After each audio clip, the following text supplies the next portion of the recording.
हरे कृष्ण। जय राधा माधव, जय कुंज विहारी। जय राधा माधव, जय कुंज विहारी। जय गोपी जन वल्लभा, जय गिरिवरधारी। जय गोपी जन वल्लभा, जय गिरिवरधारी। यशोदनन्दन व्रज जनरञ्जन, यशोदनन्दन व्रज जनरञ्जन, यमुनतीरावनचारी। जय कुंज विहारी। जय राधा माधवा, जय कुंज विहारी। जय राधा माधवा, जय कुंज विहारी। हरे कृष्णा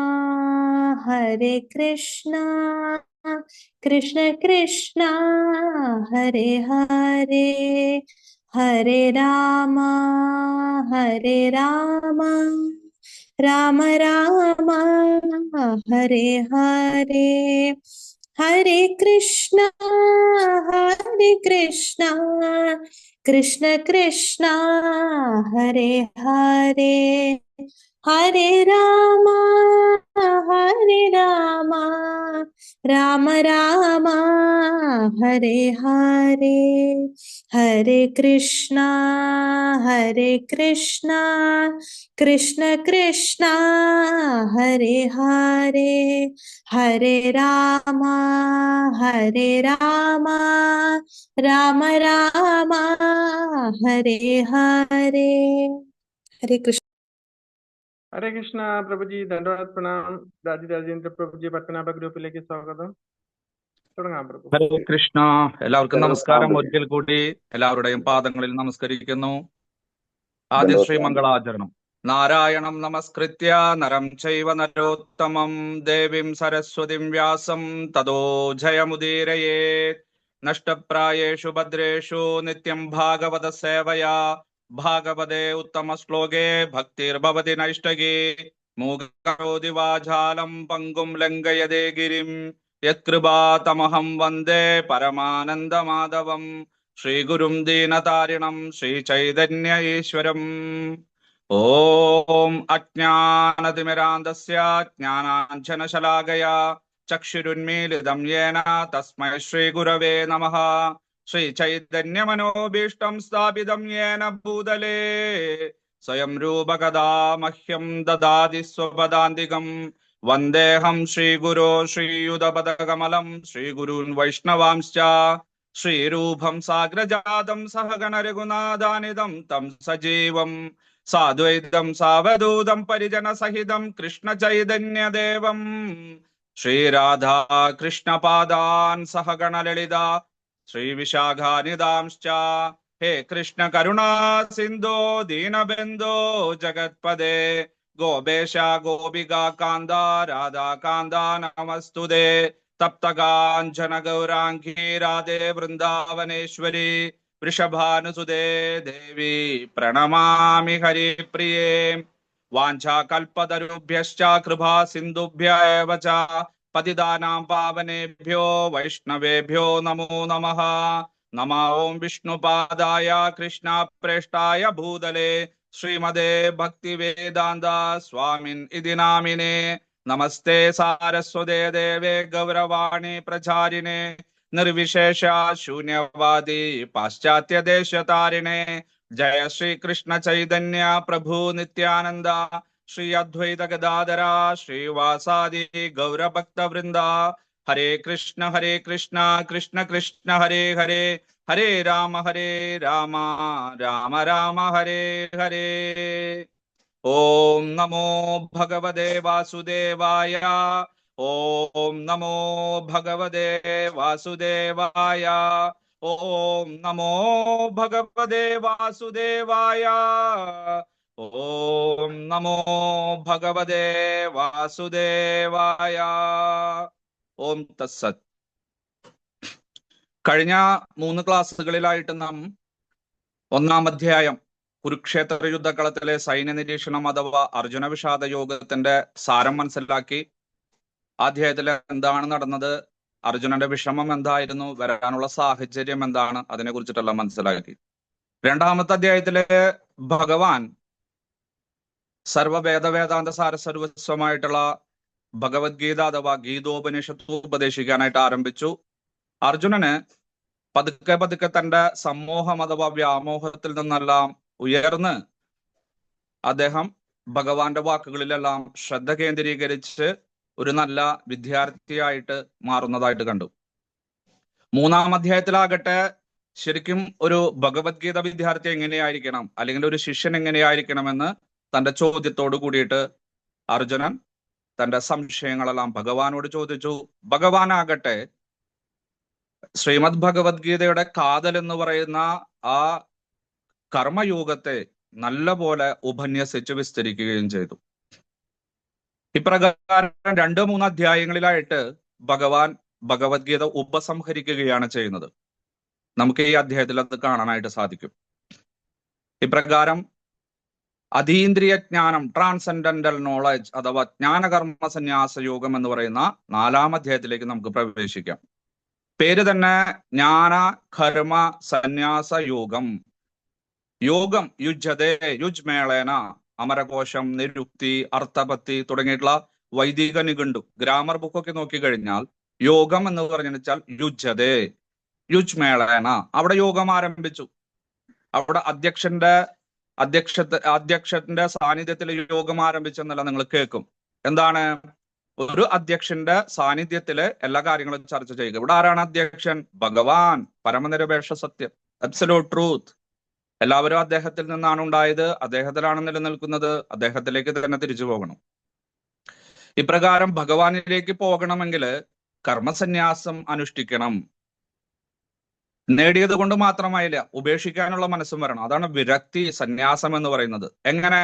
ജ്ഞാനത്താൽ, ജ്ഞാനകർമ്മം അറിഞ്ഞുകൊണ്ട് കർമ്മസന്യാസം അനുഷ്ഠിച്ചുകൊണ്ട്, ഇത് എനിക്ക് വേണ്ടതല്ല, ഇതിൽ എനിക്ക് ദുരാഗ്രഹമില്ല, എനിക്കിതിൽ അത്യാഗ്രഹമില്ല, പക്ഷെ എനിക്കൊരു മനുഷ്യ ശരീരം ലഭിച്ചിരിക്കുന്നു, ഈ ശരീരം എന്റേതല്ല, ഈ ശരീരം എനിക്കുള്ളതല്ല എന്നെല്ലാം വിചാരിച്ച് ആ ആധ്യാത്മിക ലോകത്തിൽ എത്തിച്ചേരാൻ വേണ്ടിയിട്ട് വിരക്തിയോട് കൂടിയിട്ട്, എന്നാലോ മടിയനായിരിക്കാതെ അലസനായിരിക്കാതെ കർമ്മങ്ങളെല്ലാം നല്ല പോലെ അനുഷ്ഠിച്ചുകൊണ്ട് കർമ്മഫലാസക്തിയെല്ലാം വെടിഞ്ഞ് അസക്തനായിട്ട് ആസക്തിയില്ലാതെ എല്ലാം ഭഗവാന് സമർപ്പിച്ചുകൊണ്ട് എല്ലാം ഈശ്വരാർപ്പണ ഭാവത്തിൽ ചെയ്തുകൊണ്ട് എപ്രകാരമാണ് കർമ്മം ചെയ്യേണ്ടതെന്ന് ഭഗവാൻ ഈ അധ്യായത്തിൽ വിവരിക്കുന്നു. യഥാർത്ഥത്തിൽ ഗീത കഴിഞ്ഞു. പക്ഷെ അർജുനന്റെ ചോദ്യത്തോട് കൂടിയിട്ട് വീണ്ടും ആ ഭഗവത്ഗീതയെ ഉദ്ധരിക്കുന്നതായിട്ട് നമുക്ക് കാണാൻ സാധിക്കും. ആദ്യത്തെ ഭഗവാൻ കഴിഞ്ഞ അധ്യായത്തിൽ പറഞ്ഞത് തുടർന്ന് പറയുകയാണ് ചെയ്യുന്നത്. അധ്യായങ്ങളെല്ലാം ഈ അടുത്ത കാലഘട്ടത്തിൽ വേണമെങ്കിൽ 150-ന് 200-ന് ഇടയ്ക്കോ അല്ലെങ്കിൽ 200-ന് 250-ന് ഇടയ്ക്കോ ആയിരിക്കും. കൃത്യമായിട്ട് നിർവചിക്കാൻ സാധ്യമല്ല. എന്തായാലും ശങ്കരാചാര്യരുടെ കാലഘട്ടത്തിൽ ഇല്ല. അഷ്ടാദശാധ്യായിനി എന്നുള്ളൊരു വാക്ക് ശങ്കരാചാര്യര് ഒരു സ്ഥലത്തും പറഞ്ഞതായിട്ട് കേൾക്കുന്നില്ല.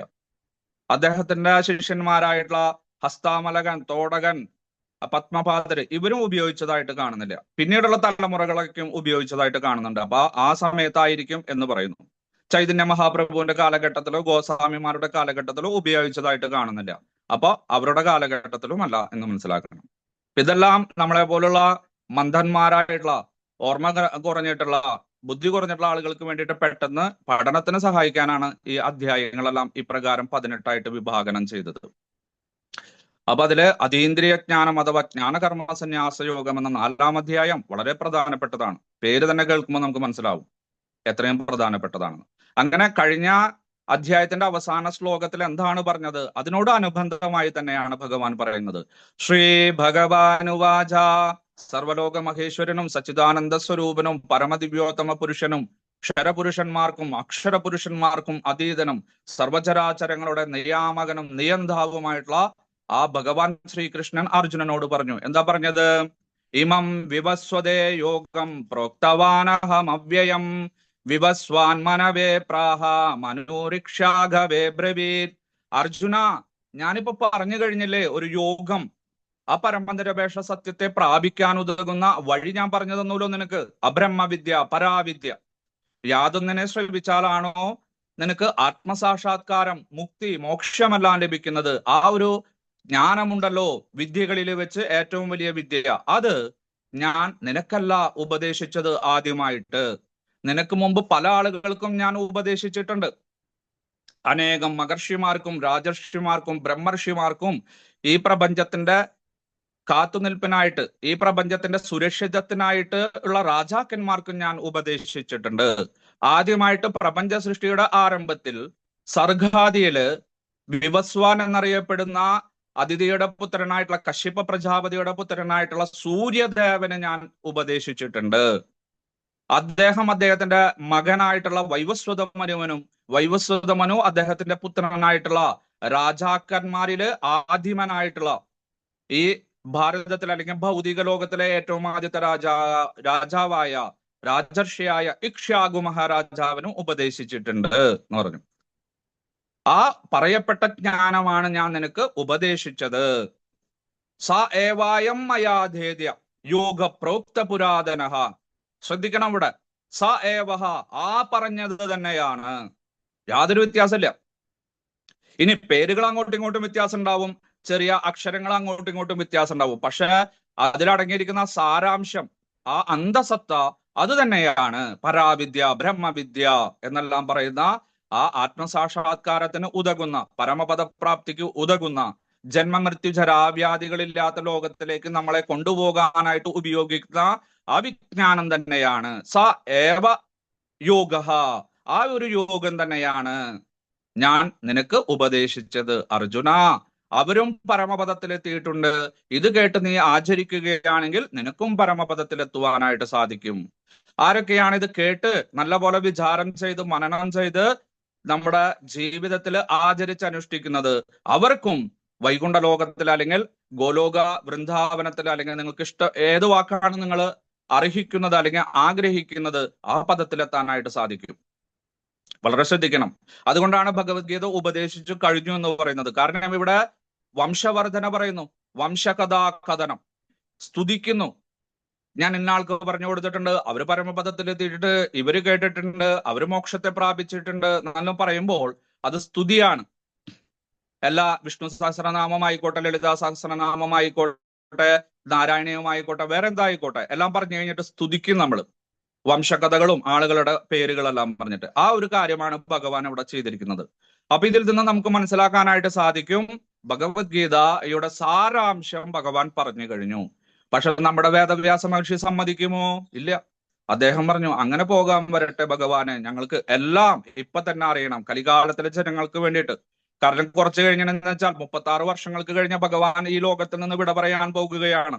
അപ്പൊ അതിനു മുന്നേ തന്നെ ഭഗവാന്റെ എല്ലാ വിജ്ഞാനവും തങ്ങൾക്ക് വേണമെന്ന് ആഗ്രഹിച്ചിട്ടുള്ള ആ പരാശര മഹർഷിയും വേദവ്യാസ മഹർഷിയും എല്ലാം ഭഗവാനിൽ നിന്ന് ജ്ഞാനം സ്വീകരിക്കാനായിട്ട് ആരംഭിച്ചു. ആർക്ക് വേണ്ടിയിട്ട്? നമ്മൾക്ക് വേണ്ടിയിട്ട്. അവർക്ക് വേണ്ടിയിട്ടല്ല. അവരെല്ലാം നിത്യമുക്തന്മാരാണ്, ആ പരമപദത്തെ പ്രാപിച്ചു കഴിഞ്ഞിരിക്കുന്നു ജീവിച്ചിരിക്കുമ്പോൾ തന്നെ, ആത്മാരാമന്മാരാണ്. പക്ഷെ നമ്മളെ പോലുള്ള ആളുകൾക്ക് വേണ്ടിയിട്ടാണ് അവര്, ലോക കല്യാണത്തിന് വേണ്ടിയിട്ടാണ് ഇതെല്ലാം ചെയ്യുന്നത് എന്ന് മനസ്സിലാക്കണം. മാത്രമല്ല ഇവിടെ ഭഗവാൻ കറവക്കാരനാണ്, അർജുനനാണെങ്കിൽ കിടാവാണ്, പശുക്കിടാവ്. പാർത്തോ വത്സ സുധീർ ഭോക്ത ദുഗ്ധം ഗീതാമൃതം മഹത്. അപ്പൊ പാല് കറന്നുകൊണ്ടിരിക്കുമ്പോ പാല് കുറയുമ്പോ എന്ത് സംഭവിക്കും? ബുദ്ധിമാനായിട്ടുള്ള കറവക്കാരൻ അല്ലെ, ആ കറവക്കാരൻ ദേവകി നന്ദൻ എന്ത് ചെയ്യും? കുട്ടിയെ വിളിക്കും. കുട്ടിയെ വിളിച്ചിട്ട് വീണ്ടും അകടിലൊന്ന് ഉരുമും, കുറച്ച് കുടിക്കാൻ പറയും. വീണ്ടും ആ അമ്മ വീണ്ടും പാല് ചുരത്താനായിട്ട് ആരംഭിക്കും. വീണ്ടും ചുരത്തുന്നു, വീണ്ടും പാല് കഴിയാറാകുമ്പോ വീണ്ടും കുട്ടിയെ വിളിക്കുന്നു. അതുപോലെ വേദവ്യാസ മഹർഷി ഇവിടെ ആ ഭഗവത്ഗീതയാകുന്ന സർവ ഉപനിഷത്തുകളാകുന്ന സർവോപനിഷത്തോ ഗാവോ ദോക്താ ഗോപാലനന്ദനഃ, ആ കറവക്കാരന്റെ കയ്യില് സർവ്വ ഉപനിഷത്തുകളും കൊടുത്തിരിക്കുകയാണ്. കറക്കൂ കറക്കൂ, 108 പശുക്കളെ നിരത്തി നിർത്തിയിരിക്കുക കറക്കാനായിട്ട്. കറവക്കാരന് യാതൊരു ക്ഷീണമില്ല, സന്തോഷത്തോടു കൂടിയിട്ടാണ് അദ്ദേഹം ബ്രഹ്മാനന്ദത്തില് പരമാനന്ദത്തില് മുഴുകിയിട്ടാണ് അദ്ദേഹം ചെയ്യുന്നത്. കുടിക്കുന്നവരാകട്ടെ സുധീർ ബുദ്ധിമാന്മാരായിത്തീരുന്നു ഈ പാല് കുടിച്ചു കഴിഞ്ഞാൽ. അതാണ് ഗീതയുടെ സാരം. ഇപ്രകാരം എന്റെ മുന്നിൽ നിൽക്കുന്ന 78 വയസ്സായിട്ടുള്ള ഗോവിന്ദൻ, കേശവൻ, ലക്ഷക്കണക്കിന് വർഷങ്ങൾക്ക് മുമ്പുള്ള സൂര്യദേവനും അദ്ദേഹത്തിന്റെ പുത്രന്മാരായിട്ടുള്ള വൈവസ്വതമനുവിനും ഈ ഒരു യോഗത്തെ, ഈ ബുദ്ധിയെ ഉപദേശിച്ചു എന്ന് പറയുമ്പോൾ സാധാരണക്കാരനായിട്ടുള്ള അർജുനന് അത് ഗ്രഹിക്കാൻ സാധിച്ചില്ല. നമുക്ക് ഗ്രഹിക്കാൻ സാധിക്കില്ല. ഇപ്പൊ ഞാൻ പറയണു, ആദികർത്ത പ്രഭുവിന്റെ മുത്തച്ഛനും ഞാനും ഫുട്ബോൾ കളിച്ചിട്ടുണ്ട്, ഞങ്ങൾ ഒരു ക്ലാസ്സിലിരുന്ന് പഠിച്ചെന്ന് പറഞ്ഞു കഴിഞ്ഞാൽ പ്രഭുവിന് തലയ്ക്ക് സുഖല്ലേ, പ്രഭു ഗുളിക കഴിക്കാൻ മറന്നുപോയി എന്ന് ചോദിക്കും അല്ലെ. അദ്ദേഹത്തിന്റെ കൂടെ കളിച്ചിട്ടുണ്ട്, ശരി, കുഴപ്പമില്ല. അദ്ദേഹത്തിന്റെ പിതാവിന്റെ കൂടെ, അച്ഛന്റെ കൂടെ കളിച്ചിട്ടുണ്ട്, കുഴപ്പമില്ല. പക്ഷെ പൈതൽ പ്രഭുവിന്റെ മുത്തച്ഛന്റെ കൂടെ ഞാൻ ക്രിക്കറ്റ് കളിച്ചിട്ടുണ്ട്, ഫുട്ബോൾ കളിച്ചിട്ടുണ്ട് എന്നൊക്കെ പറയുമ്പോ അംഗീകരിക്കാൻ സാധ്യമല്ല. ഇവിടെ വൈവസ്വതമനു എപ്പോഴാണെന്ന് ആലോചിക്കണം. അതാ ദ്വിതീയ പരാർദ്ധേ ശ്വേതവരാഹ കൽപ്പേ സപ്തമേ മന്യന്തരേ അഷ്ടാവിംശതമേ കലിയുഗേ പ്രഥമപാദേ. നമ്മളിപ്പോ ജീവിച്ചിരിക്കുന്നത് അധ്യബ്രാഹ്മണെ ബ്രഹ്മാവിന്റെ 51-ാമത്തെ വയസ്സിലെ കൽപ്പത്തിലാണ്. ശ്വേതവരാഹ കൽപ്പം എന്നാണ് അറിയപ്പെടുന്നത്. അതിന്റെ 7-ാമത്തെ മന്യന്തരത്തില് 28-ാമത്തെ ചതുർയുഗത്തിലാണ് ആരംഭിക്കുന്നത്. ഇത് തന്നെ നോക്കിക്കഴിഞ്ഞാൽ നമ്മുടെ 28-ാമത്തെ ചതുർയുഗത്തില് 27-ാമത്തെ പൂർണ്ണമായിട്ടും കഴിഞ്ഞു. 28-ൽ ഏതൊക്കെ കഴിഞ്ഞു? സത്യയുഗം അഥവാ കൃതായുഗം കഴിഞ്ഞു, അതുപോലെ തന്നെ ത്രേതായുഗം കഴിഞ്ഞു, ദ്വാപരയുഗം കഴിഞ്ഞു, കലിയുഗം കഴിഞ്ഞു. മുകളിൽ നിന്ന് നോക്കുകയാണെങ്കിൽ 17,28,000 വർഷങ്ങളുള്ള സത്യയുഗം കഴിഞ്ഞു, 12,98,000 വർഷങ്ങളുള്ള ത്രേതായുഗം കഴിഞ്ഞു, 8,64,000 വർഷങ്ങളുള്ള ദ്വാപരയുഗം കഴിഞ്ഞു, 5,257 വർഷങ്ങള് കലിയുഗത്തിലും കഴിഞ്ഞു. ഇത് തന്നെ കൂട്ടിക്കഴിഞ്ഞെന്ന് വെച്ച് കഴിഞ്ഞാൽ വളരെ വലിയൊരു സംഖ്യ കിട്ടും നിങ്ങൾക്ക്. അതിന്റെ അപ്പുറത്തുള്ള 27 മഹായുഗങ്ങൾ നോക്കിക്കഴിഞ്ഞാലോ, ഒരു മഹായുഗം എന്ന് പറഞ്ഞാൽ 43,20,000 വർഷങ്ങൾ. അതിന് 27 കൊണ്ട് ഗുണിച്ച് എന്തായിരിക്കും സ്ഥിതി? അപ്പൊ ആലോചിച്ച് നോക്ക്, ഇത്രയും വർഷങ്ങൾക്ക് മുന്നേ അങ്ങ് എപ്രകാരമാണ് പറഞ്ഞത്? സംശയാലു വന്നു, അർജുനൻ സംശയം വന്നു, നമുക്കും സംശയം വന്നു. അർജുനൻ ചോദിച്ചു, അപരം ഭവതോ ജന്മ പരം ജന്മ വിവസ്വതഃ. വിവസ്വാൻ എന്നാണ്ടായത്? അങ്ങ് എന്താ പറയുന്നത്? അങ്ങ് ഇപ്പോഴല്ലേ ഉണ്ടായത്? നമ്മൾ രണ്ടുപേരും 6 മാസത്തെ വ്യത്യാസമല്ലേ ഉള്ളൂ. അങ്ങയെ എനിക്കറിയാം, അങ്ങയുടെ അമ്മയുടെ മകനാണ് ഞാൻ. അങ്ങയുടെ എല്ലാ കാര്യങ്ങളും അമ്മ എനിക്ക് പറഞ്ഞു തന്നിട്ടുണ്ട്. എന്നാണ് ജനിച്ചത്, അമ്മയെല്ലാം വന്നിട്ടുണ്ടായിരുന്നു കാണാനായിട്ട്. അവിടെ കുറച്ച് നാൾ ഗോകുലത്തിലൊക്കെ ഉണ്ടായിരുന്നു. എന്റെ ചെറുപ്പകാലത്ത് ഞങ്ങൾ ശതശൃംഗത്തിലായിരുന്നു. അങ്ങയുടെ ദാമോദര ലീലയും ഗോവർദ്ധന ഉദ്ധാരണവും കാളിയമർദ്ദനവും എല്ലാം എനിക്ക് പറഞ്ഞു തന്നിട്ടുണ്ട് ചെറുപ്പത്തില്.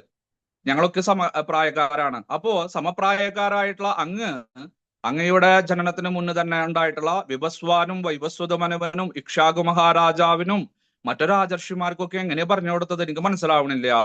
ഇവിടെയാണ് ഭഗവാൻ തന്റെ തത്വത്തെ പറയുന്നത്. ഭഗവാൻ ആരാണെന്ന് പതുക്കെ പതുക്കെ വെളിപ്പെടുത്താൻ പോകുകയാണ്. കാരണം ആദ്യം തന്നെ വെളിപ്പെടുത്തി കഴിഞ്ഞ ബുദ്ധിമുട്ടാണ്, അംഗീകരിക്കില്ല ആളുകൾ. ഏതെങ്കിലും ഒരു സ്ഥലത്ത് ചെന്നിട്ട് നിങ്ങൾ പെട്ടെന്ന് ഞാൻ ഇന്ന ആളാണ് മറ്റാളാണ് എന്ന് പറഞ്ഞിട്ട് നിങ്ങളുടെ അറിവും ജ്ഞാനവും എല്ലാം ഛർദ്ദിക്കുകയാണെങ്കിൽ ആളുകൾ അംഗീകരിക്കില്ല. പതുക്കെ പതുക്കെ അവരുടെ നിലയിലെത്തിയിട്ട് വേണം നമ്മൾ പതുക്കെ പതുക്കെ അവരുടെ കാര്യങ്ങൾ പറഞ്ഞ് മനസ്സിലാക്കാൻ.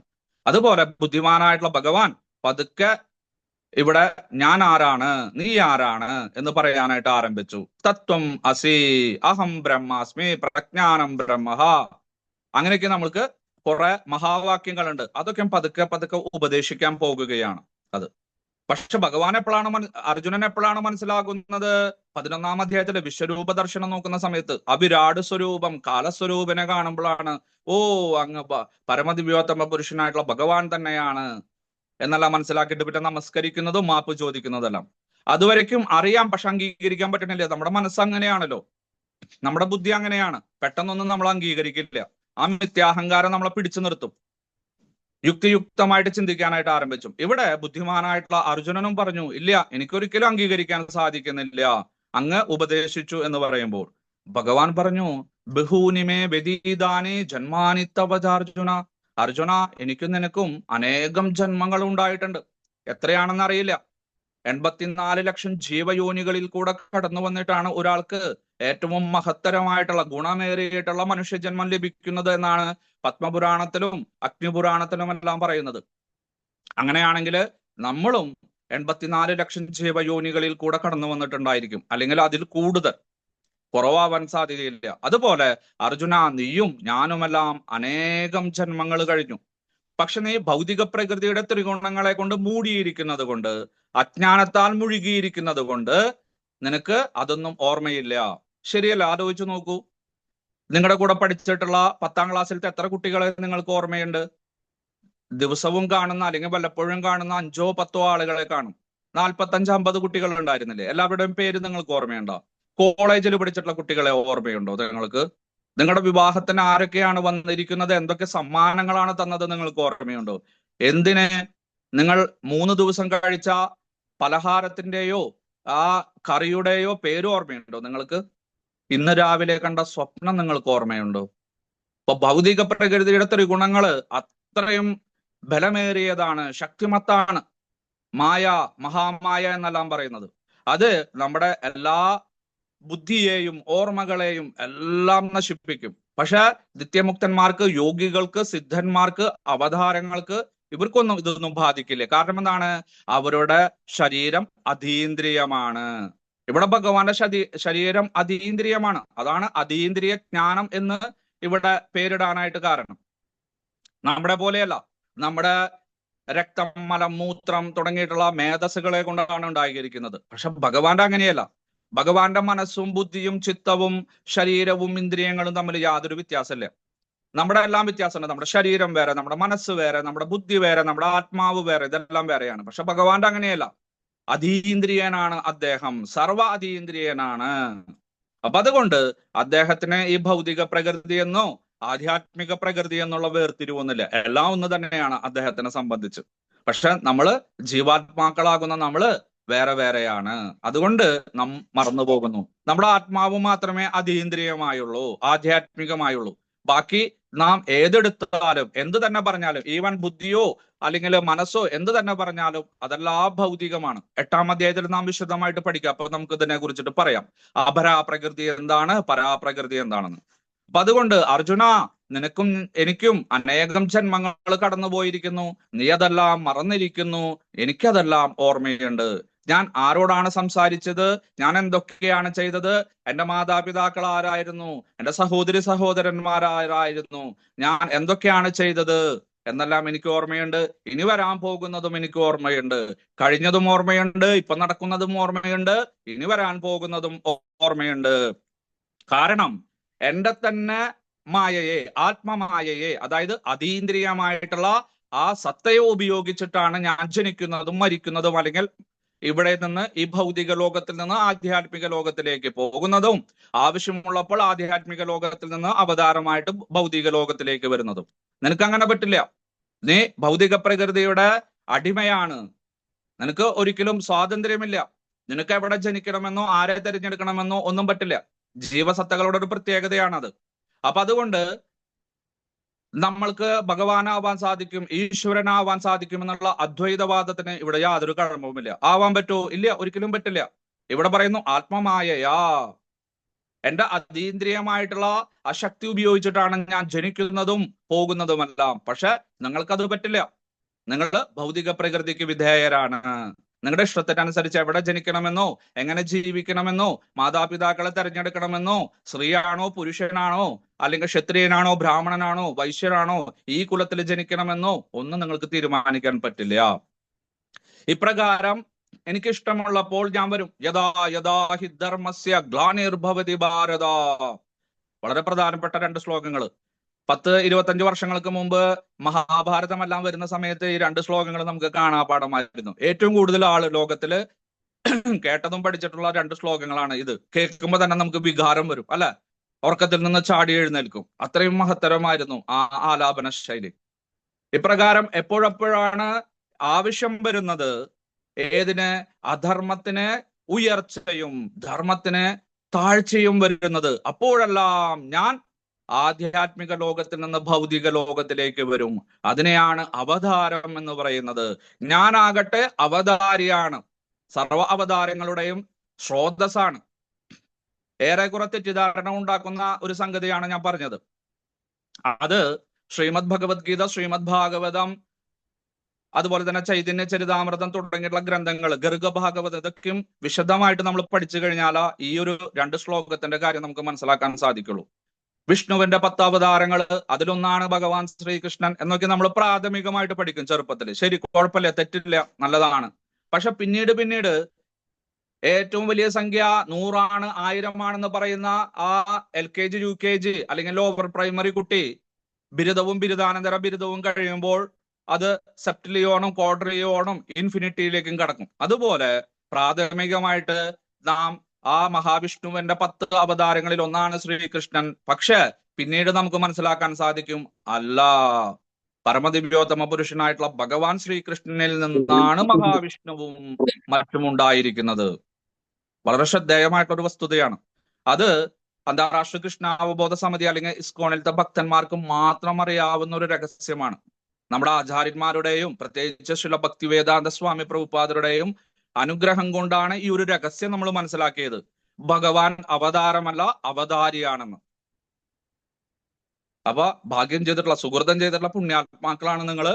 അത് ഒരിക്കലും വിട്ടുപോകരുത്. ചെറിയ ചെറിയ പ്രശ്നങ്ങൾ ഉണ്ടാവും, ചെറിയ ചെറിയ വഴക്കുകളും ചിലപ്പോ നീരസങ്ങളൊക്കെ ഉണ്ടായിരിക്കും. പക്ഷെ ഒരിക്കലും ഈ അന്താരാഷ്ട്ര കൃഷ്ണ അവബോധ സമിതിയിൽ നിന്ന് നിങ്ങൾ ഒരിക്കലും വിട്ടുപോകരുത്. കാരണം ആ ജന്മങ്ങളായിട്ടുള്ള സുഹൃതം കൊണ്ടാണ് നിങ്ങൾ ഇവിടെ എത്തിച്ചേർന്നിരിക്കുന്നത്.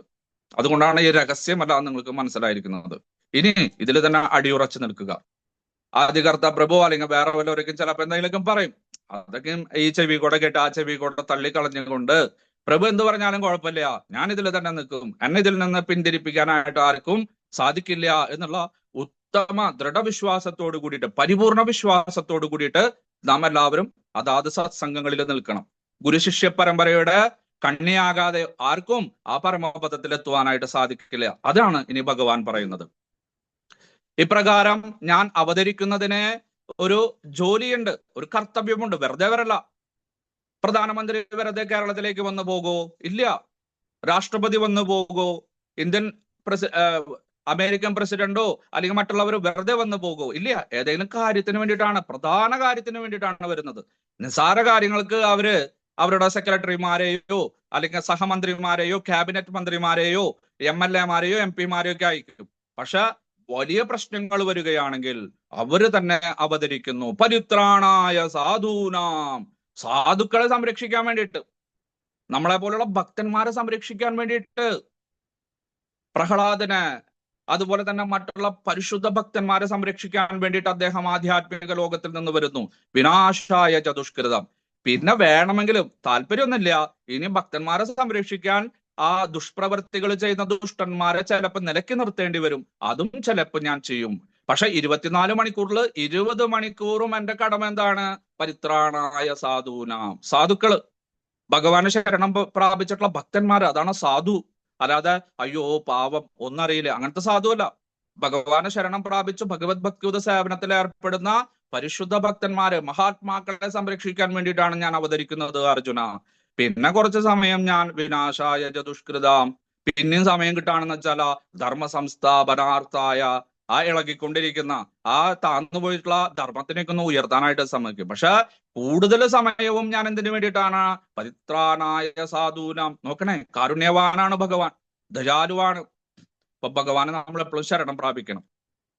അതുകൊണ്ട് അർജുന, ഞാൻ ഈ പറഞ്ഞിട്ടുള്ള ഈ ഒരു ആത്മജ്ഞാനമുണ്ടല്ലോ, കഴിഞ്ഞ 2 അധ്യായങ്ങളിലായിട്ട് പറഞ്ഞതും ഇപ്പോ നിനക്ക് പറഞ്ഞു തന്നതുമായിട്ടുള്ള എന്റെ അവതാര ഉദ്ദേശം, അത് ആരാണ് മനസ്സിലാക്കുന്നത്? ജന്മകർമ്മചമേ ദിവ്യം ഏവം യോ വേത്തി തത്വതഃ തെക്വാ ദേഹം പുനർജന്മ നൈതിമാമേതി സ്വാർജുന.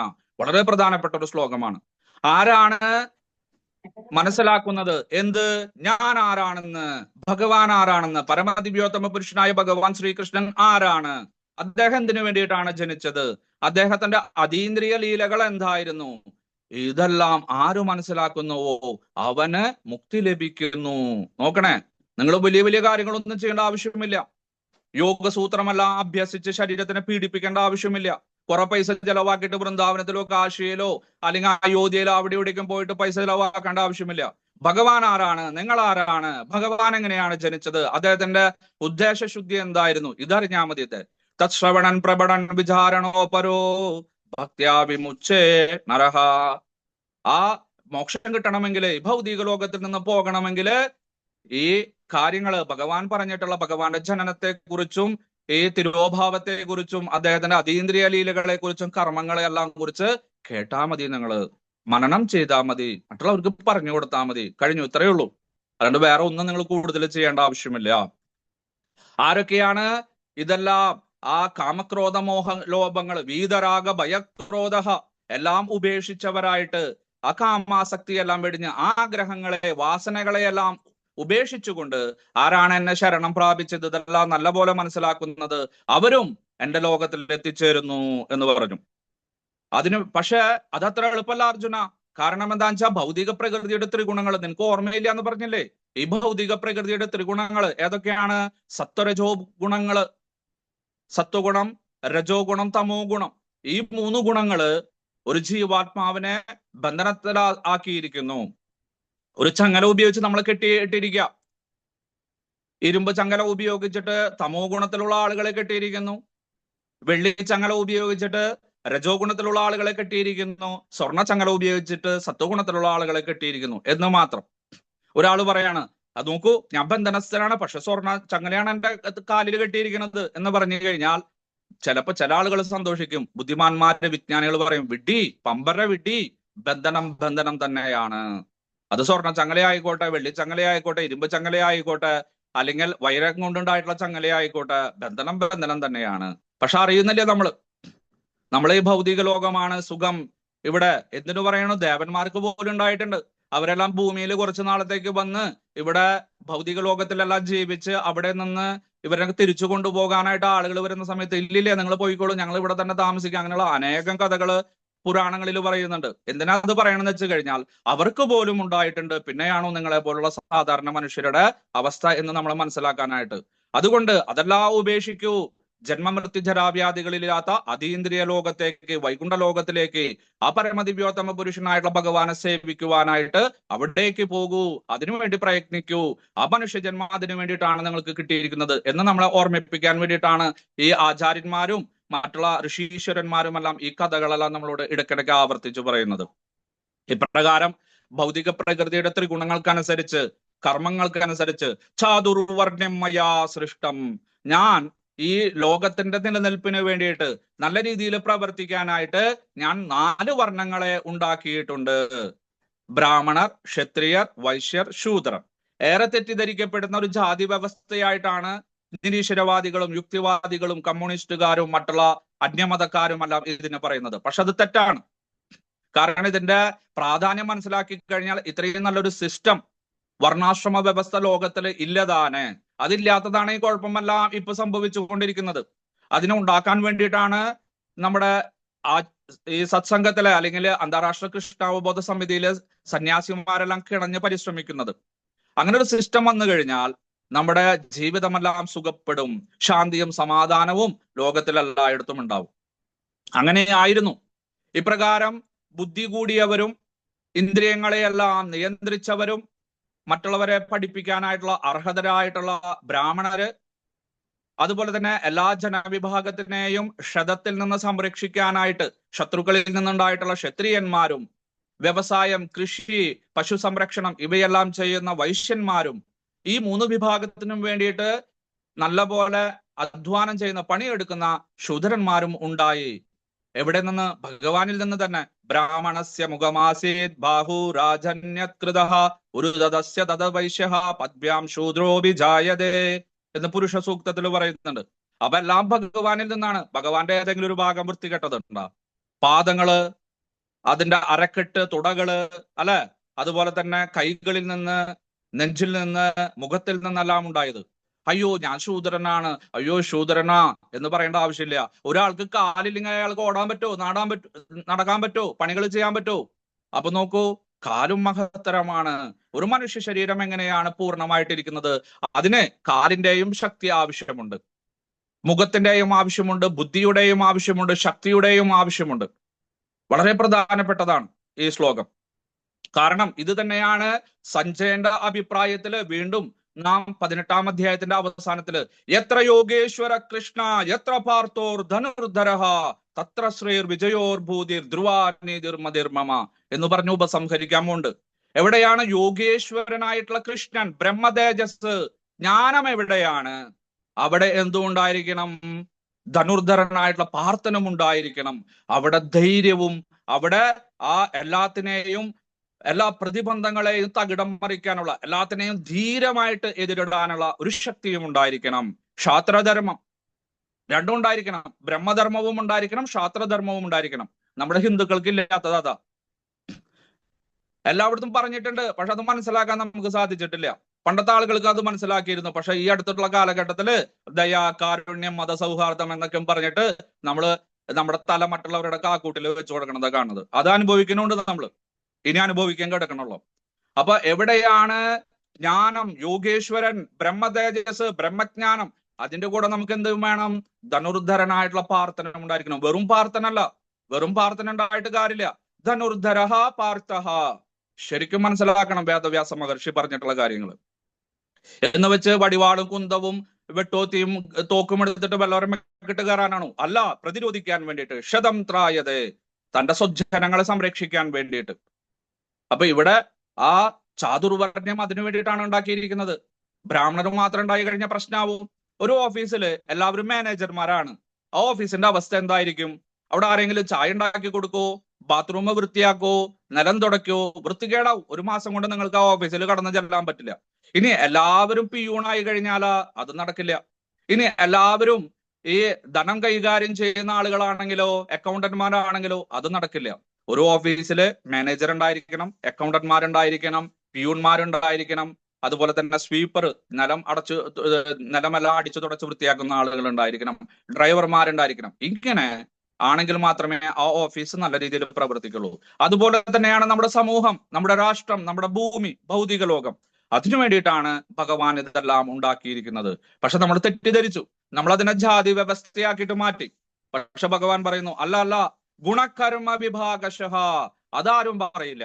ചാതുർവർണ്ണ്യം മയാ സൃഷ്ടം. നിങ്ങളുടെ ഭഗവാൻ എന്താ ആള്? അയാൾ ജാതി മതമൊക്കെ ഉണ്ടാക്കി, അങ്ങനെ ഉണ്ടാക്കാൻ പാടോ? പക്ഷെ എന്തിന്റെ അടിസ്ഥാനത്തിലാണ്? ഗുണ കർമ്മ വിഭാഗശഃ.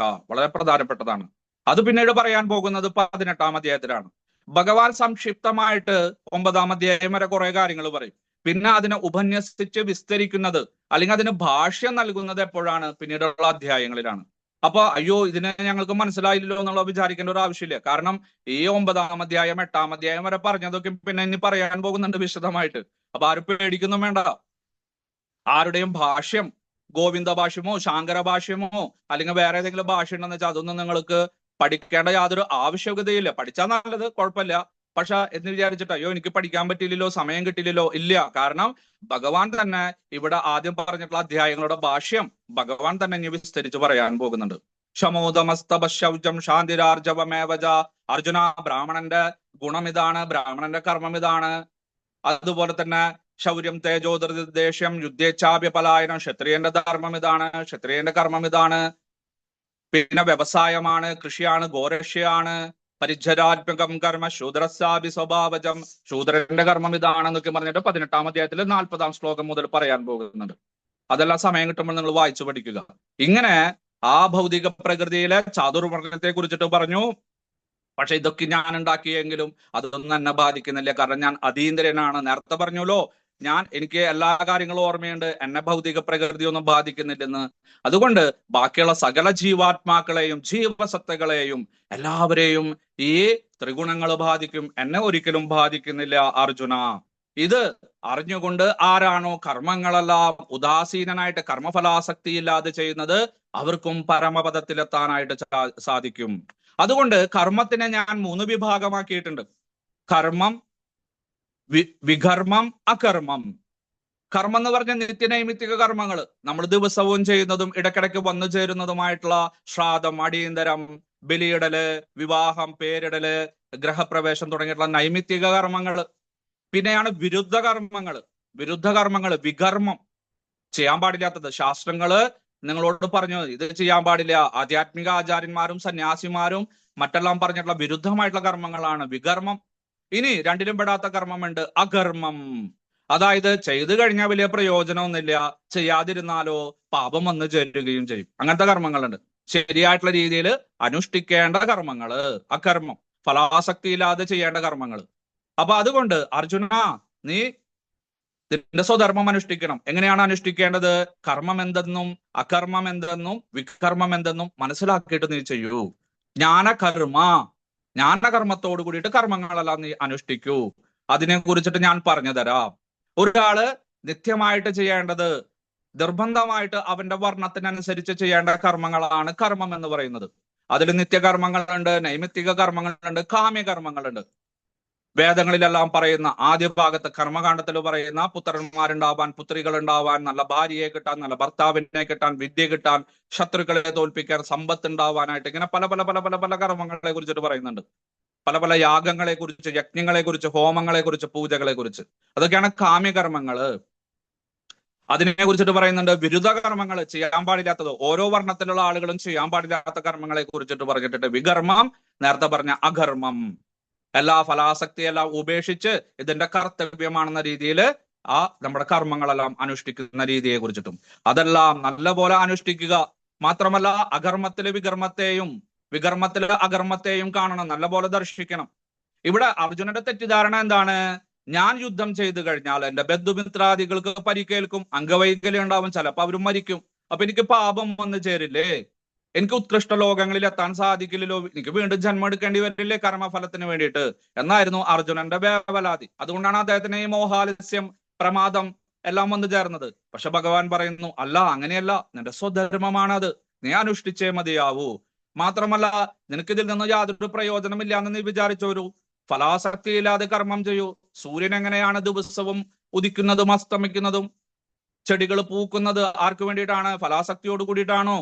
കിളികളെല്ലാം പാട്ട് പാടുന്നത്, സുന്ദരമായിട്ടുള്ള ഗാനം പൊഴിക്കുന്നത്, കാറ്റ് പ്രവഹിക്കുന്നത്, ഇങ്ങനെ ഭൗതിക പ്രകൃതിയിൽ തന്നെ നോക്കിക്കഴിഞ്ഞാൽ അനേകം ഉദാഹരണങ്ങളുണ്ട്. അതുപോലെ ലോകത്തിന്റെ മംഗളത്തിന് വേണ്ടിയിട്ട്, കല്യാണത്തിന് വേണ്ടിയിട്ട് നീ കർമ്മം ചെയ്യൂ. നിന്നെ ആശ്രയിച്ചിട്ടാണ് ഇവർ വന്നിരിക്കുന്നത്. നീ ക്ഷത്രിയനാണ്, നിന്റെ സ്വധർമ്മം അനുഷ്ഠിക്കൂ. സ്വധർമ്മം നിധനം ശ്രേയ. നീ ആ സ്വധർമ്മത്തെ അനുഷ്ഠിച്ചാൽ നിനക്കും പരമപദത്തിൽ എത്തുവാനായിട്ട് സാധിക്കും. പക്ഷെ എങ്ങനെ? ത്യക്ത്വാ കർമ്മഫല സംഗം, കർമ്മഫലാസക്തി വെടിഞ്ഞുകൊണ്ട്, ഒട്ടലില്ലാതെ അച്ചേമ്പില പോലെ, ഫലാസക്തിയുമായിട്ട് യാതൊരു ബന്ധം പാടില്ല. ഞാൻ ഇന്നത് ചെയ്യുന്നു, എനിക്കിതിന്റെ ഗുണം കിട്ടണം, അതിനു വേണ്ടിയിട്ടാണ് ഞാൻ ചെയ്യുന്നത് എന്നുള്ള ഫലാസക്തി ഉണ്ടാവാൻ പാടില്ല. ഇപ്രകാരം ആരാണോ ഫലാസക്തി ഇല്ലാതെ കർമ്മം ചെയ്യുന്നത് അവരും പരമപദത്തിലെത്തിയിട്ടുണ്ട്. അർജുന, ജനകനും മറ്റുള്ള അനേകം രാജാക്കന്മാരും, അംബരീഷ മഹാരാജാവും ഇക്ഷ്വാകു മഹാരാജാവും എല്ലാം എത്തിയിട്ടുണ്ട്. കാരണം തന്റെ മതക്കാരെ കുറിച്ച്, തന്റെ ജാതിക്കാരെ കുറിച്ചിട്ട് പറയുമ്പോൾ നമുക്കൊരു ഉന്മേഷമൊക്കെ ഉണ്ടാവും, ഇല്ലേ? അതുപോലെ ക്ഷത്രിയ രാജാക്കന്മാരെ കുറിച്ചിട്ട് പറഞ്ഞപ്പോഴെല്ലാം അർജുനൻ വികാരാധീനനായിട്ട് അത് പെട്ടെന്ന് ശ്രവിക്കാനായിട്ട് പറഞ്ഞു. മാത്രമല്ല ഈ കർമ്മങ്ങളെല്ലാം യജ്ഞമായിട്ട് അനുഷ്ഠിക്കണം അർജുന, സാധാരണ രീതിയിലല്ല. എല്ലാം ഗോവിന്ദന് വേണ്ടിയിട്ട്, എല്ലാം ഭഗവാന് വേണ്ടിയിട്ട്, എല്ലാം സവൈ വിഷ്ണുഹു, എല്ലാം വിഷ്ണുവിന് വേണ്ടിയിട്ട്, അല്ലെങ്കിൽ ഭഗവാന് വേണ്ടിയിട്ട്. പക്ഷെ ഇവിടെ ഭഗവാൻ എന്ന് അറിഞ്ഞിട്ടില്ല അർജുനൻ. അപ്പൊ അതുകൊണ്ട് നിനക്കറിയാവുന്ന ഈശ്വരൻ ആരാണ്, അവർക്ക് വേണ്ടിയിട്ട് സർവാർപ്പണ ചെയ്യണം. ബ്രഹ്മാർപ്പണം, ബ്രഹ്മഹവിർ, ബ്രഹ്മ ബ്രഹ്മണാഹുതം, എല്ലാം ബ്രഹ്മമായിട്ട്. ഒരു അതീന്ദ്രിയ ശക്തിയുണ്ട് പ്രപഞ്ചം നിലനിർത്തുന്നത്, അതിനു വേണ്ടിയിട്ടായിരിക്കണം. ആളുകൾ അതിനെ ബ്രഹ്മമെന്നും, ചില ആളുകൾ പരമാത്മാവെന്നും, ചിലർ ഈശ്വരനെന്നും, ചിലർ ഭഗവാൻ എന്നും പറയുന്നു. പരമ്പൊരുള്, നിന്തിരുവടി, കടവുള്, ആരും ആയിക്കോട്ടെ, അദ്ദേഹത്തിന് വേണ്ടിയിട്ടായിരിക്കണം സർവകർമ്മങ്ങളും. നീ കുളിക്കുന്നതും അതിനു വേണ്ടിയിട്ട്, എനിക്ക് വേണ്ടിയിട്ടല്ല കുളിക്കുന്നത്, എന്റെ ശരീരത്തിൽ ഇരിക്കുന്ന പരമാത്മാവിന് വേണ്ടിയിട്ടാണ് ഞാൻ വൃത്തിയാവുന്നത്, ഞാൻ വസ്ത്രം ധരിക്കുന്നത്, ഞാൻ ബന്ധപ്പെടുന്നത്, ഞാൻ ഭക്ഷണം കഴിക്കുന്നത്, എല്ലാം ഉറങ്ങുന്നത്, എഴുന്നേൽക്കുന്നത്, കർമ്മം ചെയ്യുന്നത്, ഇങ്ങനെ സകല ചിന്തകളും ആ ബ്രഹ്മകുണ്ടത്തിലേക്ക്, അയാഗകുണ്ടത്തിലേക്ക് എങ്ങനെയാണ് ഹവിസിടുന്നത്, അഗ്നി എങ്ങനെയാണ് അതിനെ ജ്വലിപ്പിക്കുന്നത്, എല്ലാം ബ്രഹ്മം തന്നെ. നീ ചെയ്യുന്ന കർമ്മവും ബ്രഹ്മാർപ്പണമായിട്ട് ചെയ്യൂ, സകല കർമ്മങ്ങളും. ഇത് കുറെ കഥകളുണ്ട് ഇങ്ങനെ ബ്രഹ്മാർപ്പണമായിട്ട് ചെയ്തിട്ട്. ഈവൻ അടിച്ചു കോരിയിട്ട് കളയുന്ന ആ വേസ്റ്റ് ബ്രഹ്മാർപ്പണമായിട്ട് ചെയ്തവര്. തെങ്ങിന്റെ കടക്കില് ചാണകം കൊട്ടയില് എല്ലാ ദിവസവും ഓരോ തെങ്ങിന് 4 കൊട്ട വെച്ച് ആയിരക്കണക്കിന് തെങ്ങിന്റെ കടക്കിലിട്ടിട്ട് ഇതെല്ലാം വിഷ്ണുവിന് വേണ്ടിയിട്ടാണെന്ന് പറഞ്ഞ് ചെയ്തിട്ടുള്ള ഒരു കുട്ടി വൈകുണ്ഠ ലോകത്തിലെത്തിയ കഥ. മുടി വെട്ടുന്ന ആള് ബ്രഹ്മാർപ്പണമായി ചെയ്യുന്നത്, ഇറച്ചി വെട്ടുന്ന വ്യാനഗീതയില് ബ്രഹ്മാർപ്പണമായി ചെയ്തത്. ഇങ്ങനെ അനേകം കഥകള് നമുക്ക് ഇതിഹാസ പുരാണങ്ങളിൽ കാണാൻ സാധിക്കും. അതുകൊണ്ട് നീ യജ്ഞഭാവനയോട് കൂടിയിട്ട് ഈ കർമ്മങ്ങളെ അനുഷ്ഠിക്കൂ അർജുന. ഈ യുദ്ധം മോശമാണ്, ഇല്ലാന്ന് ഞാൻ പറയണില്ല. പക്ഷെ അത് ഈശ്വരഭാവേന, യജ്ഞഭാവേന ചെയ്തു സകല കർമ്മങ്ങളും എന്ന് പറഞ്ഞ് ഭഗവാൻ ഇവിടെ അനേകം ദൈവമാഭരയജ്ഞം, ദൈവിക യജ്ഞം, ആ ദേവതകളെ, ഇനി നിനക്ക് ഇഷ്ടമുള്ള ദേവതകളുണ്ട്. കാരണം ശിവഭക്തനാണ് ഇദ്ദേഹം. പാശുപതാശ്രമെല്ലാം ഭഗവാൻ ശിവനിൽ നിന്ന് ലഭിച്ചതാണ്. അപ്പൊ അത് ഭഗവാൻ അറിയാം. അപ്പൊ അതുകൊണ്ട് നീ അന്യദേവതകളെ ഉപാസിക്കുകയാണെങ്കിൽ ഉപാസിച്ചോളൂ. പക്ഷെ എല്ലാത്തിന്റെയും ഒരു പരമനയം എന്താവേണ്ടതെന്ന് മനസ്സിലാക്കിയിട്ട് വേണം നീ ഉപാസിക്കാനായിട്ട്. നിങ്ങൾക്ക് ക്ഷിപ്രപ്രസാദത്തിന് വേണ്ടിയിട്ട് ചെയ്തോളൂ. ഇങ്ങനെ ആ ദൈവയജ്ഞം ചെയ്യുന്നവരുണ്ട്, പിന്നെ അന്നയജ്ഞം ചെയ്യുന്നവരുണ്ട്, കുറച്ചു മാത്രം ഭക്ഷിക്കുന്നവരുണ്ട്. അമാവാസിയുടെ അന്ന് ഒരു ഉരുള, പിറ്റേ ദിവസം പ്രഥമ ദിവസം 2 ഉരുള, മൂന്നാമത്തത് 3 ഉരുള, ചെറിയ ചെറിയ ഉരുളകൾ. അങ്ങനെ പൗർണമി വരെ ഭക്ഷണത്തെ ക്രമീകരിക്കുന്നവരുണ്ട്. പൗർണമി കഴിഞ്ഞിട്ട് അമാവാസി വരെ വീണ്ടും താഴത്തേക്ക് കുറച്ചു കൊണ്ടുവന്ന് ഏകാദശിയുടെ അന്ന് ഉപവാസം എടുക്കുന്നവരുണ്ട്. അതുപോലെ തന്നെ നിലത്ത് കിടന്നുറങ്ങാത്തവരുണ്ട്. അതുപോലെ തന്നെ അതിഥി യജ്ഞം ചെയ്യുന്നവരുണ്ട്, പിതൃയജ്ഞം ചെയ്യുന്നവരുണ്ട്, ഭൂതയജ്ഞങ്ങൾ ചെയ്യുന്നവരുണ്ട്. ഇങ്ങനെ വളരെയധികം പ്രാണയജ്ഞങ്ങൾ ചെയ്യുന്നവരുണ്ട്. എല്ലാത്തിനെയും കുറിച്ചിട്ട് ഭഗവാൻ സമഗ്രമായിട്ട് പറഞ്ഞു. ഇനി പ്രാണാപാന, പതഞ്ജലി മഹർഷിയുടെ യോഗസൂത്രങ്ങളുണ്ട്. അതായത് രജകം, കുംഭകം എല്ലാം പറയുന്ന പ്രാണായാമ പ്രക്രിയ. ഉള്ളിലേക്ക് വലിച്ചെടുക്കുക, ഒരു മൂക്കിൽ കൂടെ ശരീരത്തിന്റെ ഉള്ളിൽ നിർത്തുക, മറ്റേ മൂക്കിൽ കൂടെ പതുക്കെ വിടുക.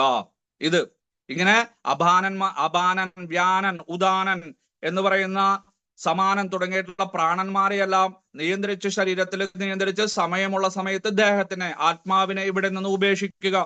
പിന്നെ ഉപപ്രാണന്മാരുണ്ട് നമ്മുടെ ശരീരത്തില്. നാഗൻ, കൂർമൻ, കൃകരൻ, ദേവദത്തൻ, ധനഞ്ജയൻ എന്നിവരെ, ഇങ്ങനെയുള്ള ആളുകൾ, അവരെയും നിയന്ത്രിക്കുക. ഇങ്ങനെ എപ്പോഴാണ് ഞാൻ ഉറങ്ങേണ്ടതെന്ന് അവർ തീരുമാനിക്കും, എപ്പോഴാണ് ഞാൻ ഉണരേണ്ടതെന്ന് അവർ തീരുമാനിക്കും, എപ്പോഴാണ് ഈ ഭൗതിക ശരീരം, ഈ ഭൗതിക ലോകത്തിൽ നിന്ന് ഉപേക്ഷിക്കേണ്ടത് അതും അവർ തീരുമാനിക്കും, ഏത് സുഷിരത്തിൽ കൂടെയാണ് ഉപേക്ഷിക്കേണ്ടത് അതും അവർ തീരുമാനിക്കും. ഇങ്ങനെ പ്രാണനെയും വ്യാനനെയും അപാനനെയും സമാനനെയും എല്ലാം നിയന്ത്രിച്ച് ചെയ്യുന്ന ആ യജ്ഞങ്ങളുമുണ്ട്. ഇങ്ങനെ ഭഗവാൻ അനേകം യജ്ഞങ്ങളെ കുറിച്ച് പറഞ്ഞു. ദൈവയജ്ഞം, ജ്ഞാനയജ്ഞം, ഇന്ദ്രിയ സംയമ യജ്ഞം, വിഷയങ്ങളുടെ അവിരുദ്ധ ഗ്രഹണമാകുന്ന യജ്ഞം, ആത്മസംയമന യജ്ഞം, ദ്രവ്യയജ്ഞം, തപോയജ്ഞം, യോഗയജ്ഞം, സ്വാധ്യായ യജ്ഞം. ഗ്രന്ഥങ്ങളെല്ലാം ദിവസവും ഒരു ആവർത്തിയോ അല്ലെങ്കിൽ 10 പേജോ നിരന്തരം പഠിക്കുക. ശ്രീമദ് ഭഗവത്ഗീത, ശ്രീമദ് ഭാഗവതം, നാരായണീയം തുടങ്ങിയുള്ള ഗ്രന്ഥങ്ങളൊക്കെ. ആത്മസന്ധാന യജ്ഞം, പ്രാണായാമ യജ്ഞം, ആഹാര നിയമന യജ്ഞം തുടങ്ങി അനേകം യജ്ഞങ്ങളെ കുറിച്ച് പറഞ്ഞു. അപ്പൊ ഇതൊക്കെ ചെയ്യാൻ പറ്റുമോ പ്രഭു എന്ന് ചോദിച്ചു കഴിഞ്ഞാൽ കുറച്ച് ബുദ്ധിമുട്ടുണ്ടില്ല എന്ന് പറയണില്ല, വളരെ ലളിതമായതുണ്ട്. പക്ഷെ ഭഗവാൻ പിന്നീട് ഇനി പറയാൻ പോകുന്നത് യജ്ഞോസ്മി ജപയജ്ഞോസ്മി. അർജുന, ഞാൻ കുറെ യജ്ഞങ്ങളെ കുറിച്ചിട്ട് നിനക്ക് പറഞ്ഞു. അതില് എനിക്ക് ഏറ്റവും ഇഷ്ടം, അല്ലെങ്കിൽ ഞാൻ തന്നെ അവതരിച്ചിരിക്കുന്നത് ജപയജ്ഞമായിട്ടാണ്. അതാണ് നമ്മുടെ ഹരേ കൃഷ്ണ മഹാമന്ത്ര ജപയജ്ഞം എന്ന് പറയുന്നത്. ഒരു വീട്ടിലുള്ള എല്ലാവരും കൂടിയിരുന്ന ഒരു യജ്ഞമായിട്ട് അതിനെ ആചരിച്ച് അനുഷ്ഠിക്കുക, അല്ലെങ്കിൽ സത്സംഗത്തിൽ പോയിട്ട് കുറെ ആളുകൾ ഇരുന്നിട്ട് ഈ ഹരേ കൃഷ്ണ മഹാമന്ത്രം ജപിക്കുക. ഇങ്ങനെ നമുക്ക് ആ ജപയജ്ഞത്തിൽ കൂടെ ഇതൊന്നും ചെയ്യാൻ പറ്റില്ല. അയ്യോ, എനിക്ക് പ്രാണനെ ഒന്നും എടുക്കാൻ പറ്റില്ല, പിന്നെ ഞാൻ എൻ്റെ അധോഗതിയായിരിക്കും. അല്ലെങ്കിൽ എനിക്ക് ദ്രവ്യയജ്ഞം ചെയ്യാൻ പറ്റില്ല, എനിക്ക് ആളുകൾക്ക് ദാനമൊന്നും ചെയ്യാൻ പറ്റില്ല, ദാനയജ്ഞം ചെയ്യാൻ പറ്റില്ല. വേണ്ട, വളരെ ലളിതമായിട്ടുള്ള പ്രക്രിയ ചൈതന്യ മഹാപ്രഭു നമുക്ക് പറഞ്ഞു തന്നിട്ടുണ്ട്. എന്താണ് അത്? ജപയജ്ഞം. യജ്ഞോസ്മി ജപയജ്ഞോസ്മി. ആ ജപയജ്ഞം ചെയ്തുകൊണ്ടും നമുക്ക് പരമപദത്തിലെത്തുവാനായിട്ട് സാധിക്കും. പിന്നെ സ്വാധ്യായ യജ്ഞം. ഇങ്ങനെ അനേകം യജ്ഞങ്ങളെല്ലാം പറഞ്ഞു. എന്നിട്ട് പറഞ്ഞു, ഇതിലെല്ലാം പറഞ്ഞിരിക്കുന്ന യജ്ഞങ്ങളിൽ വെച്ചിട്ട് ഈ ജപയജ്ഞവും ബുദ്ധിയോടുകൂടി ചെയ്യുന്ന ജ്ഞാനയജ്ഞം, അഭക്തിയോഗം, ജ്ഞാനയജ്ഞം വളരെ പ്രധാനപ്പെട്ടതാണ്. എന്ന് പറഞ്ഞതെന്ന് വെച്ചാൽ കുറെ ശ്ലോകങ്ങൾ പഠിക്കുക, അതിനെ നല്ലപോലെ തത്വനിരൂപണം ചെയ്യുക എന്നതാണ്. അല്ല, ദദാമി ബുദ്ധിയോഗം തം തേനമാം ഉപയാന്തിതേ എന്ന് ഭഗവാൻ ഇനി പറയാൻ പോകുന്നുണ്ട്. ആ സമയത്ത് നമുക്ക് ഇതിനെ കുറിച്ചിട്ട് നല്ലപോലെ പഠിക്കാം. അതായത് ഇവിടെ ജ്ഞാനയജ്ഞം, ബുദ്ധിയജ്ഞം എന്നെല്ലാം പറയുന്നത് ഞാൻ ആരാണ്, ഭഗവാന്റെ വിഭിന്നാംശം. ഭഗവാൻ ആരാണ്? വിഭുവായിട്ടുള്ള ആത്മാവ്, പരമാത്മാവ്, പരമനിരപേക്ഷ തത്വം ഭഗവാൻ. ആ ഭഗവാന്റെ അംശമാണ് ഞാൻ. അദ്ദേഹത്തിന്റെ പാർട്ട് ആൻഡ് പാഴ്സലാണ്. അദ്ദേഹത്തിന്റെ സകല ഗുണങ്ങളുണ്ട്. അദ്ദേഹം ശാശ്വതനാണ്, ഞാൻ ശാശ്വതനാണ്. അദ്ദേഹം ആനന്ദ സ്വരൂപിയാണ്, ഞാനും ആനന്ദ സ്വരൂപിയാണ്. അദ്ദേഹം ചിത്താണ്, ജ്ഞാനത്തിന്റെ നിറകുടമാണ്, ഞാനും നിറകുടമാണ്. അദ്ദേഹത്തിന് മരണമില്ല, എനിക്കും മരണമില്ല. ഇങ്ങനെ തത്വവിചാരം ചെയ്ത് ഞാൻ ആരാണ്, ഭഗവാൻ ആരാണ്, നമ്മൾ തമ്മിലുള്ള ബന്ധം എന്താണെന്ന് മനസ്സിലാക്കുക. അതാണ് ഈ ജ്ഞാനയജ്ഞം എന്നത് കൊണ്ട് ഉദ്ദേശിക്കുന്നത്. നഹി ജ്ഞാനേന സദൃശം പവിത്രമിഹ വിദ്യതേ. അർജുന, ഈ അതീന്ദ്രിയ ജ്ഞാനമുണ്ടല്ലോ, ഞാൻ 2-3 അധ്യായങ്ങളിലായിട്ട് പറഞ്ഞു തന്നിട്ടുള്ള ജ്ഞാനമുണ്ടല്ലോ, അത് ഏറ്റവും മഹത്തരമാണ്. അതിനേക്കാളും പവിത്രമായിട്ട് വില കൂടിയിട്ടുള്ള രത്നങ്ങളെക്കാളും വൈഡൂര്യങ്ങളെക്കാളും മാണിക്യത്തെക്കാളും വില കൂടിയതാണ് ഈ ജ്ഞാനം. ഇതിന് സദൃശ്യമായിട്ട് ഒന്നുമില്ല. അതുകൊണ്ട് ഈ ജ്ഞാനത്തെ നീ സമ്പാദിക്കൂ. അപ്പൊ അർജുനൻ ചോദിച്ചു, എങ്ങനെ സമ്പാദിക്കുക? അങ്ങപ്പോ പറഞ്ഞിട്ട് പോവില്ലേ, ഞാനതെല്ലാം മറന്നു പോവില്ലേ എന്ന് ചോദിച്ചു. അപ്പൊ പറഞ്ഞു, തദ്വിദ്ധി പ്രണിപാതേന പരിപ്രശ്നേന സേവയാ ഉപദേശന്തി ദേ ജ്ഞാനം ജ്ഞാനിന ത്വത്വദർശിനഃ.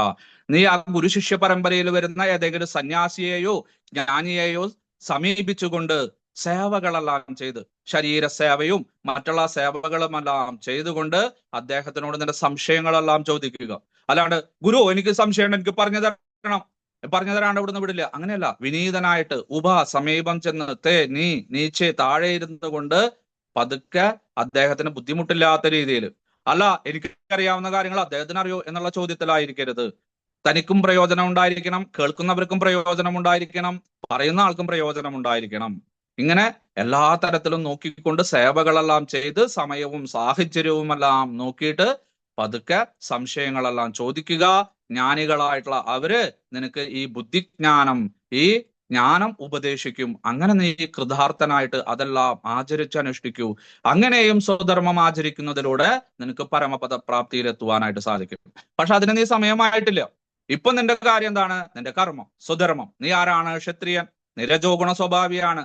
അതുകൊണ്ട് യുദ്ധം ചെയ്യാനാണ് വന്നിരിക്കുന്നത്. അല്ലാണ്ട് കാഷായ വസ്ത്രം ധരിച്ചിട്ടോ വെള്ള വസ്ത്രം ധരിച്ചിട്ടോ അല്ല നീ വന്നിരിക്കുന്നത്. ഇപ്പൊ നീ സ്വധർമ്മം ചെയ്യുക. സ്വധർമ്മത്തിലൂടെ നിനക്ക് പരമപദ പ്രാപ്തിയിലെത്തുവാനായിട്ട് സാധിക്കും.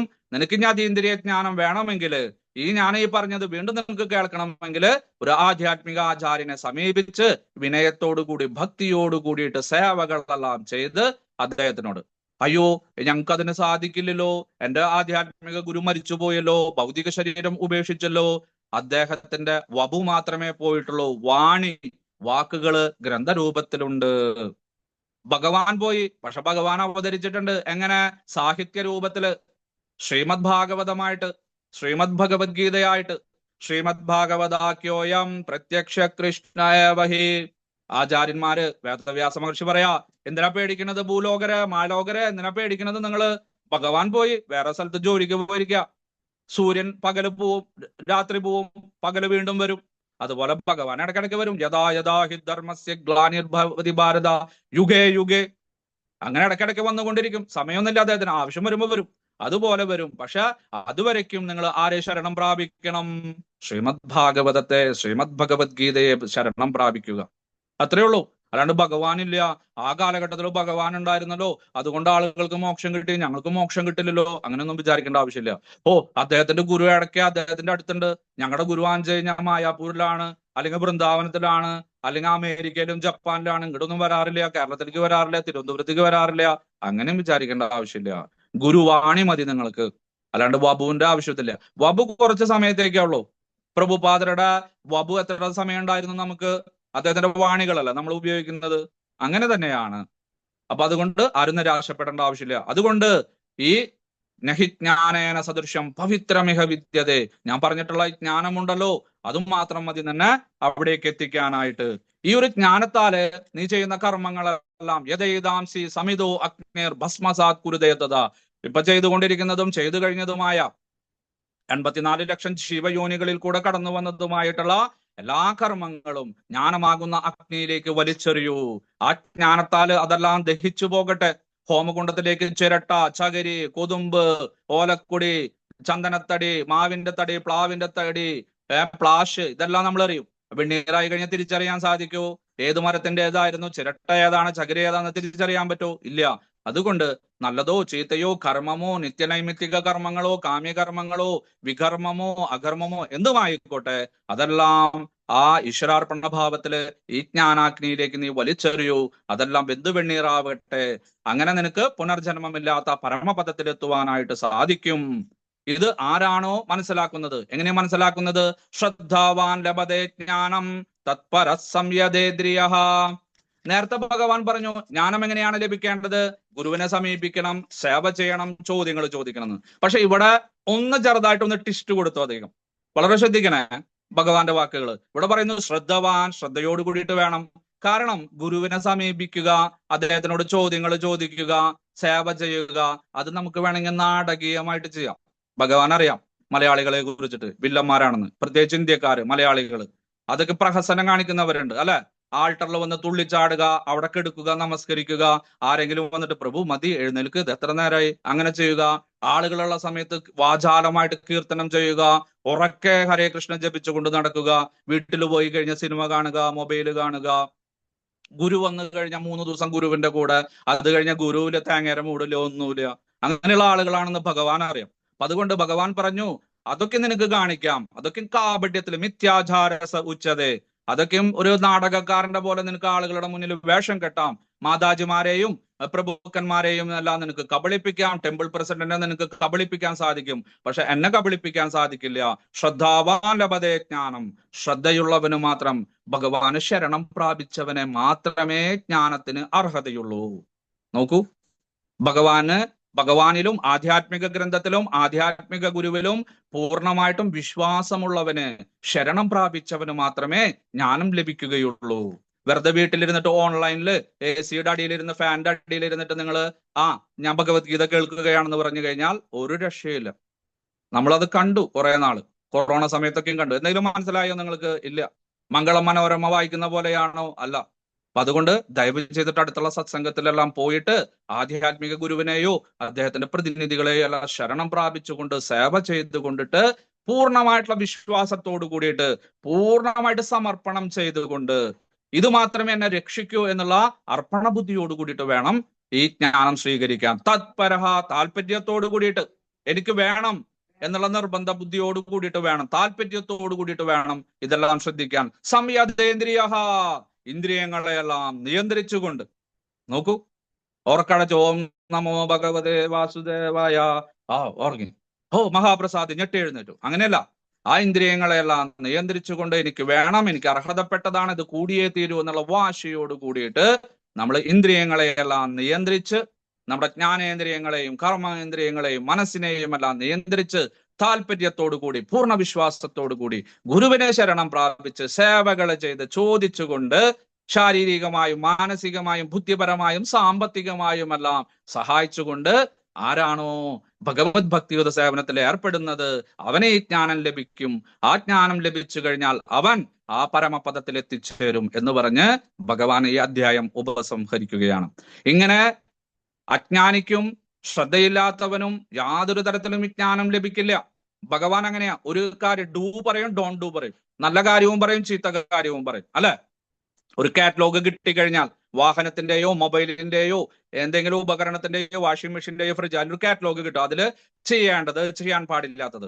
ഇവിടെ ഭഗവാൻ പറയുന്നു, ഇപ്രകാരം ശ്രദ്ധയുള്ളവന് പരമപദ പ്രാപ്തിയിലെത്താൻ സാധിക്കും, പക്ഷെ അജ്ഞാനിക്കോ ശ്രദ്ധയില്ലാത്തവനോ സംശയാലുവായിട്ടുള്ള വ്യക്തിക്കോ ഒരിക്കലും പറ്റില്ല. അതുകൊണ്ട് സംശയത്തെ ഉപേക്ഷിക്കൂ അർജുന, നീ ആ ജ്ഞാനത്താല് നീ എൻ്റെ അടുത്തേക്ക് വരൂ, പരമപദത്തിലെത്തുവാനായിട്ട് പ്രയത്നിക്കൂ എന്ന് പറഞ്ഞ് ഈ വലിയ മൂർച്ചയുള്ള വടിവാള് അല്ലെങ്കിൽ ആ വാൾ ഉപയോഗിച്ച്, ഖഡ്ഗം ഉപയോഗിച്ച് അജ്ഞാനത്തെയും സംശയത്തെയും എല്ലാം ദൂരീകരിച്ച് കഷ്ണങ്ങളാക്കിയിട്ട് വേരോട് കൂടിയിട്ട് പിഴുതെറിഞ്ഞുകൊണ്ട് ആ പരമപദ ജ്ഞാനം, ആ അതീന്ദ്രിയ ജ്ഞാനം നീ ലഭിക്കൂ എന്ന് പറഞ്ഞ് 42 ശ്ലോകങ്ങളുള്ള അതീന്ദ്രിയ ജ്ഞാനം അഥവാ ജ്ഞാനകർമ്മ സന്യാസ യോഗം ഇവിടെ ഉപസംഹരിക്കുന്നു. ഓം തത്സത്. ഇത് ശ്രീ മഹാഭാരതേ ശതസാഹിസ്രം സംഹിതായാം വയ്യാംസിക്യാം ഭീഷ്മപർവണേ ശ്രീമദ് ഭഗവദ്ഗീതാസു ഉപനിഷത്സു ബ്രഹ്മവിദ്യായാം യോഗശാസ്ത്രേ ശ്രീകൃഷ്ണാർജുന സംവാദേ ജ്ഞാനകർമ്മ സന്യാസ യോഗോ നാമ ചതുർത്ഥോധ്യായഃ. ഓം തത്സത്. ആർക്കെങ്കിലും സംശയം ഉണ്ടെങ്കിൽ ചോദിച്ചോളൂ. 5 മിനിറ്റ്.